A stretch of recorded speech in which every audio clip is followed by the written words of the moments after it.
hambog.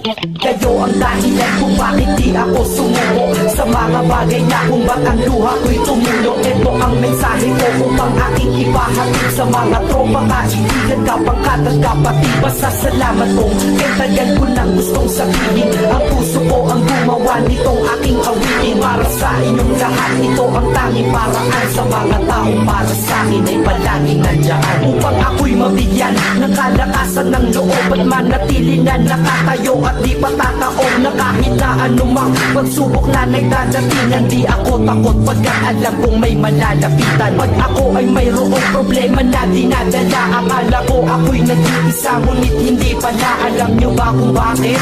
Kasi andyan sila, handa na iabot ang tulong nagmula sa kanila. Walang reklamo at walang hinihingi na kapalit. Kaya di lang kaibigan turing ko kundi sang malapit na kapatid. Sila'y kinikilala kong ikalawa na pamilya. Wag ko daw isiping mag-isa ka pa, dahil